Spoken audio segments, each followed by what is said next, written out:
Montana Territory, August 1877. The sun was already high over the Gallatin Valley when Porter Gaines stepped off his buckskin gelding and pushed open the jailhouse door with the edge of his boot.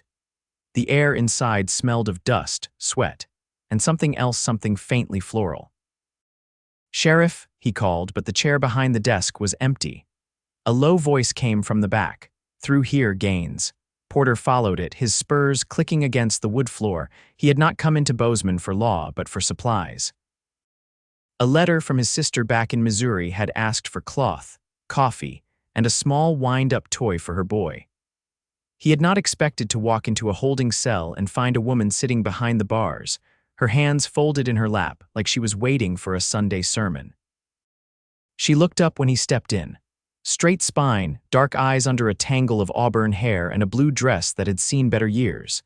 She could not have been more than 23. "That her?" Porter asked, nodding toward the cell. Sheriff Lott leaned against the doorframe and crossed his arms. "Frances Tilden. They brought her in last week from over near Red Lodge, caught her trying to break into an old miner's shack, had 2 kids with her, both near starved." Porter's eyes narrowed. "She steal anything?" Lott sighed. "No, just wanted to get them out of the rain." Shack was empty. "Miner's been dead for a year. But the law's the law, and the judge will not be back for 3 weeks. Porter stepped closer to the bars. Frances did not shift. "You bring the children here?" he asked. "They're at the church with the preacher's wife," Lott said. "Little girl and a younger boy. Skinny as fence rails." Frances finally spoke, her voice low but steady. "Their names are Sadie and Samuel. They are mine." Her eyes didn't waver. Lott grunted. "No husband on record, no kin." "She says she was widowed 2 years back, but there is no paper to prove it." Porter looked at her, and something tugged at him. She did not look like a thief. She looked like a woman who had been walking too long, carrying too much. "If I paid her bail?" Porter asked. "Judge will not set bail until he comes back. Could be weeks." Porter turned to Frances. "You got anywhere else to go?" She shook her head once. He looked back at Lott. "Then I will take her." Lott blinked. "You cannot just—" "I will sign whatever paper you need. She stays at my ranch. I will vouch for her. She works, she eats. No running, no hiding. You have my word." "You sure about this?" Lott asked. "I do not say things I do not mean." The sheriff sighed and grabbed the keys off the nail. Frances did not flinch when the lock turned, but her hands trembled just once as she stepped out. Porter did not reach for her. He just nodded toward the door. "Come on," he said. "We will get your children, then head out." Outside, the sun hit her face and she blinked like she had not seen daylight in days.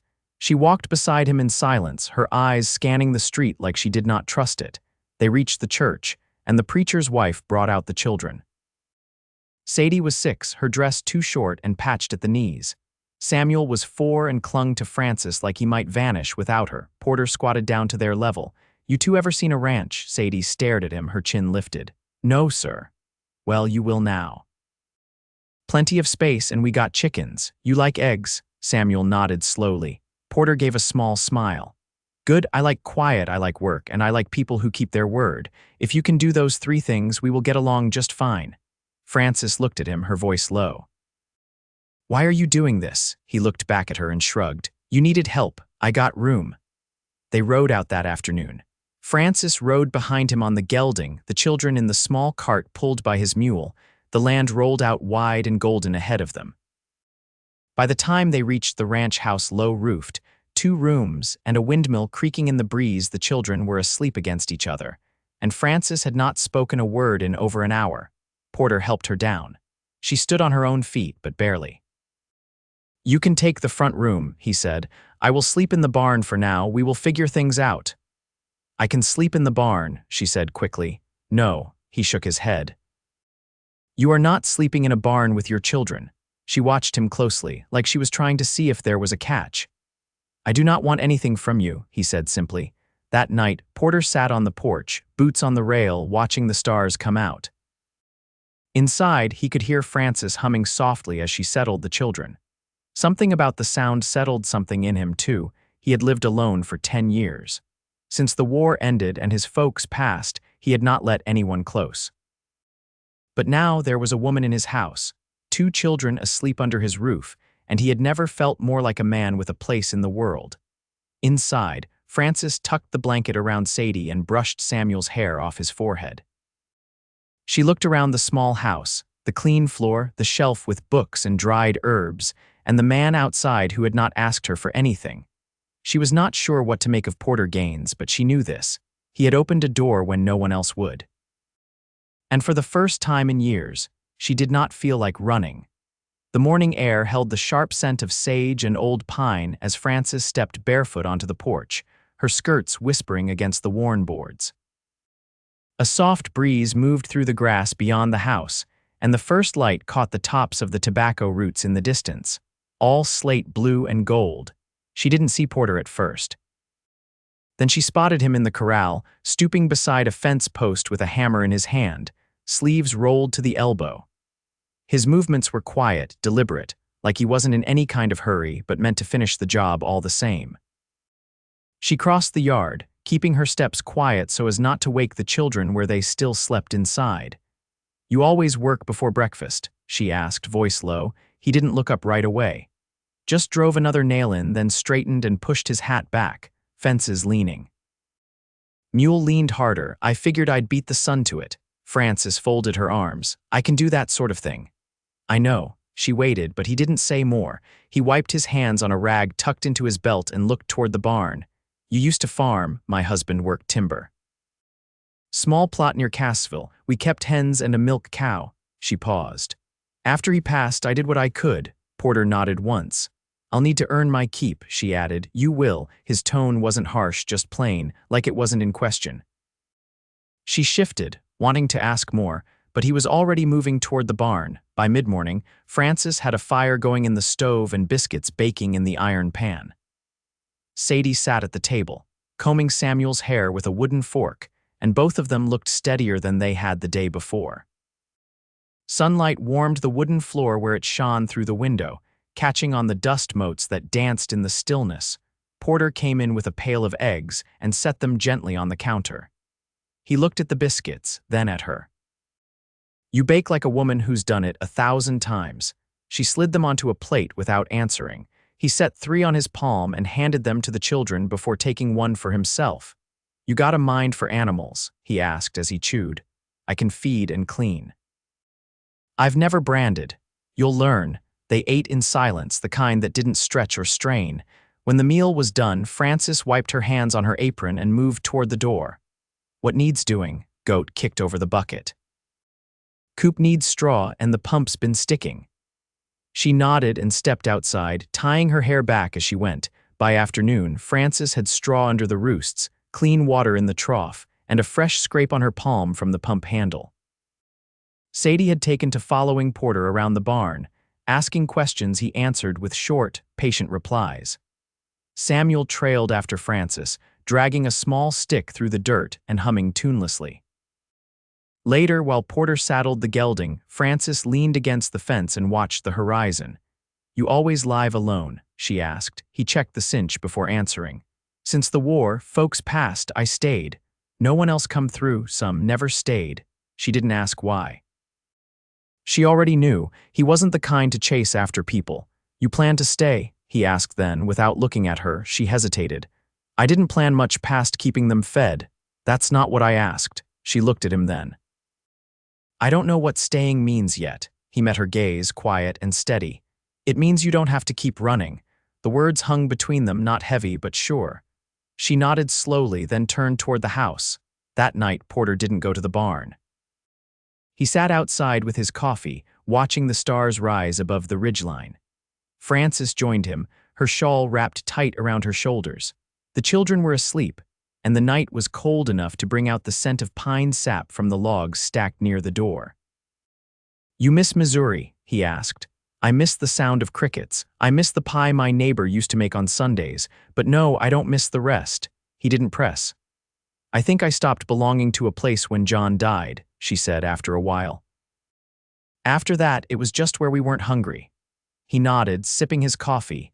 "You looking for someone to belong to?" he asked quietly. She looked at him, her face unreadable in the dark. "I'm not sure I know how." "You don't have to know yet." They sat in silence, the kind that settles like warm wool. The porch creaked once, and a coyote called from somewhere down in the coulee. Inside, the wind nudged the shutters, and for the first time in years, Frances didn't brace for what came next. She just listened. And stayed. The wind shifted the next day, carrying the burn of distant grass smoke from down in the basin.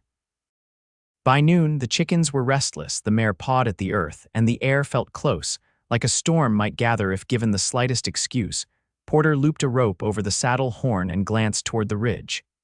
There's a neighbor lost a few head last week. Tracks headed north. I'll ride out a ways, see if they wandered close.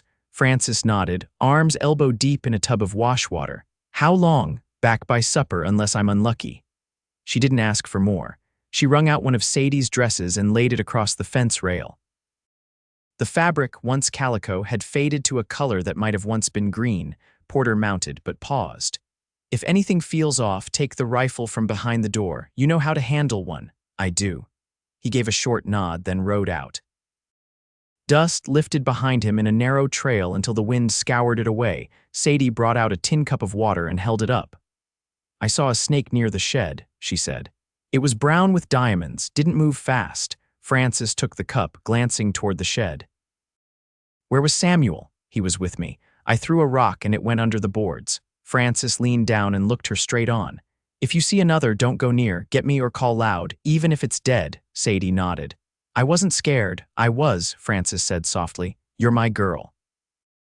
I need you safe.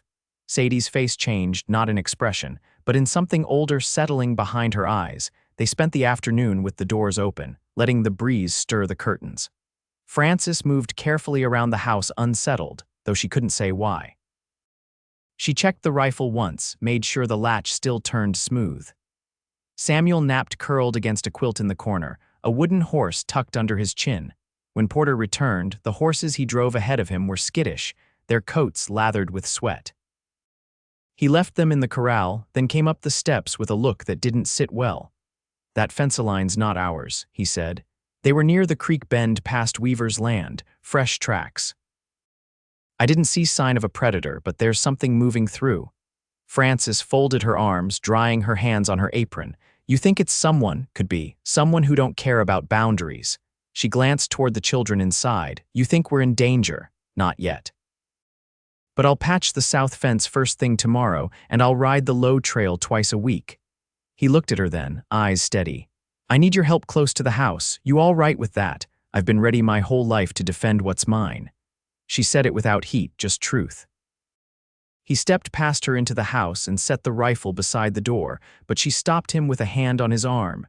You don't need to shoulder it all alone. He didn't answer right away. I've done things that taught me not to expect help. You didn't ask for mine, she said. You offered yours first. His jaw shifted, the muscle along his cheek tightening. You and the children, you're not a debt. Something in her chest loosened. That night, he didn't sit on the porch. Instead, he pulled a chair into the kitchen while she peeled potatoes by lamplight. The children played on the floor with buttons and a bent deck of cards Porter had dug from a drawer. You ever think about what you'd do if things had gone different? He asked, watching the lamplight catch in her hair. I used to, she said, not looking up. Then I stopped. Now I just think about what comes next. What does? I don't know yet, but it's the first time I've wanted to know. He leaned back, the chair creaking under his weight. You want to stay here long? She laid the knife down gently. I want Sadie and Samuel to grow up knowing what it means to have ground under their feet that won't fall away. I want to wake up and not wonder what's missing. He didn't speak for a long moment. Then he stood, pushed the chair back, and crossed to her. He didn't touch her, just stood close enough that the heat of him reached her skin. You got that here if you want it.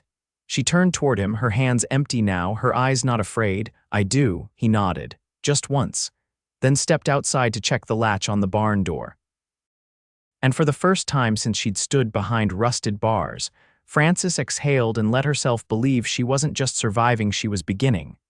Rain came 2 days later, soft at first, then steady enough to sink the wagon ruts into ribbons of mud. It darkened the wood of the porch and made the hills beyond the pasture soften into a blue haze. Frances stood at the window with her arms crossed, watching the drops trail down the glass. Behind her, the children stacked kindling under the stove, quiet but restless. Porter came in from the barn, his coat dripping, boots leaving prints across the floorboards. "I moved the feed sacks higher," he said, hanging the coat on a peg. "One of the hens got spooked, feathers all over the stall, but no sign of a fox." Frances turned. "Could have been an owl, could have." She watched him reach for the towel by the sink, drying his hands without rush. The room felt smaller with the windows fogged and the fire burning. She tucked her hair behind one ear, unsure what to do with the stillness. "Did you ever think about leaving this land?" she asked. "I did once, after the war, but I got here and the quiet didn't feel empty, just unspoken." She stepped closer, arms loose now at her sides. "I've never stayed anywhere long enough to see a spring turn full." "You'll see this one," he said. "And the one after if you want it." Sadie's voice broke in before she could answer. "Mama, the fire's low." Frances crossed to the stove, stirring the coals with the iron poker and adding a split log. Samuel crawled into her lap once she settled, his head against her collarbone. She smoothed his hair, her fingers moving slow. Porter sat across from her, elbows on his knees, watching the boy's eyes drift shut. "I've got an old fiddle in the loft," he said after a while. "Hasn't been touched in years. You play?" "Used to. My mother taught me hymns before she lost her hearing." Frances tilted her head. "Play something tonight." His brow lifted slightly. "You sure music makes a place feel lived in?" He nodded once. "All right." That evening, after the children had gone to bed and the rain softened to a whisper on the roof, Frances lit the lamp and opened the window just a crack. Porter came in holding the fiddle like it was something breakable. He tuned it slow, the strings creaking under his fingers. He didn't speak, just set the bow and began.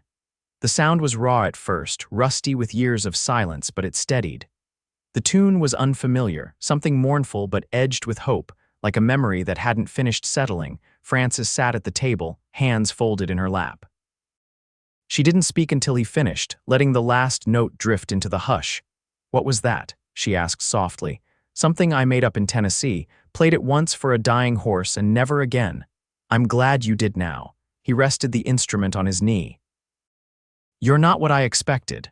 "What did you expect?" "I didn't." She leaned forward, her voice quiet but sure. "You're not what I feared." That settled between them with more weight than anything they'd said yet. Porter set the fiddle down and stood, but didn't move away. Frances rose too, her bare feet whispering against the floorboards. Neither reached for the other, but the space between them lessened until breath could pass, but not much more. "I'm not running anymore," she said. "I know." He reached out then, slow and certain, his fingers brushing hers. Her hand met his, palm to palm, and she didn't flinch. Neither did he. Outside, the rain let up, and the wind shifted again, carrying the smell of wet sage and thawing earth. Tomorrow would be chores and fences and muddy boots. But tonight was still and full and held between them like something worth keeping. And Frances, for the first time in years, let herself believe she was held too. The last frost gave way to thaw slowly, inch by inch, until the yard turned soft and the creek behind the barn ran louder each day.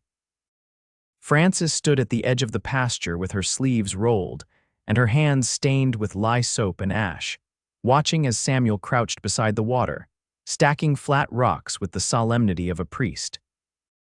Sadie was in the house helping Porter build a shelf for the pantry she had asked to, and he'd nodded, handing her the oilstone to sharpen a chisel.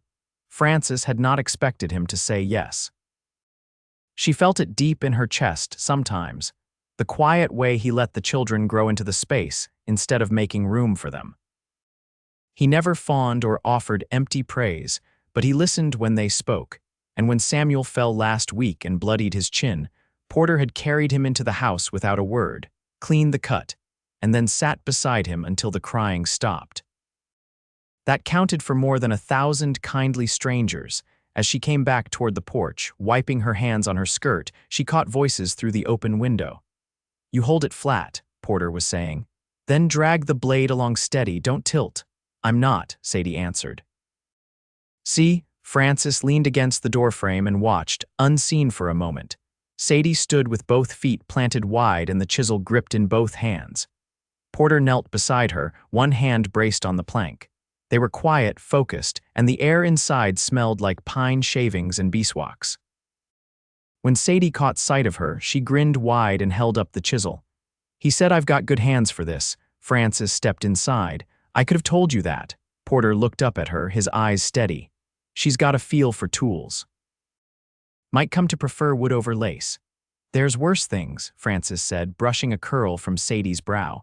You get tired of shelves. There's a loose hinge on the dry box door. I'll fix it, Sadie said, already setting down the chisel. Porter stood and nodded toward the porch. You've got soot on your wrist. She looked, then rubbed it clean.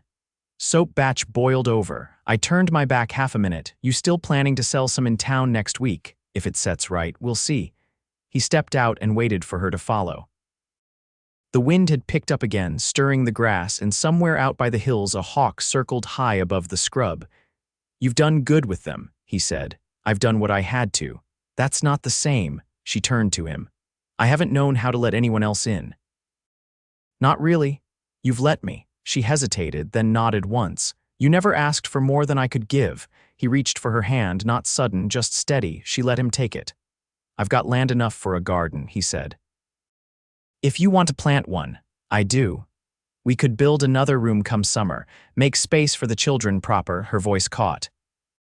I didn't think you meant for us to stay that long. I do. She looked out toward the pasture, where Samuel had now laid down on his back with his arms flung wide. I don't need a preacher, she said. No, he agreed. But I'd stand with you if you asked. She turned toward him, her hand still in his. Then stand with me. Porter leaned down and kissed her, slow and quiet. Her other hand lifted to his cheek, and she didn't shake this time. The wind moved around them, and the clouds broke just enough to let sunlight fall warm on the porch boards. He stayed close, his forehead resting lightly against hers. You're not just here, you belong. They married 3 weeks later under the cottonwoods behind the house. The preacher from town came out with his wife and brought a loaf of cornbread and a carved wooden cross. Sadie wore a dress Porter had traded for in Bozeman, green with a ribbon at the waist.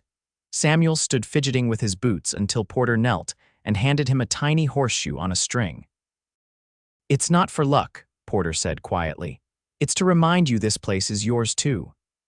Frances stood in a dress she'd stitched from calico and linen, her hair braided and pinned with the small bone comb her mother had once given her.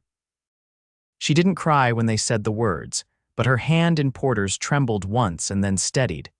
They planted the garden that spring beans, squash, a row of potatoes, and late tomatoes. Frances taught Sadie to pinch the first blossoms to strengthen the roots, and Porter built a gate for the fence with Samuel's help. The boy followed him everywhere now, quiet but watchful. They never spoke of before, not in full. Not because it was hidden, but because it no longer held the weight it once had. Their nights were full of songs and quiet laughter, of firelight and the hush of wind through cottonwoods. Frances no longer watched the door when the sun went down. She slept with her hand beneath Porter's, and when she woke each morning, it was with a peace she hadn't known she'd needed, years past. The children grew tall and strong with sunburned cheeks and calloused hands. Sadie carved her name into the barn wall beside Porter's. Samuel learned to ride and never once fell.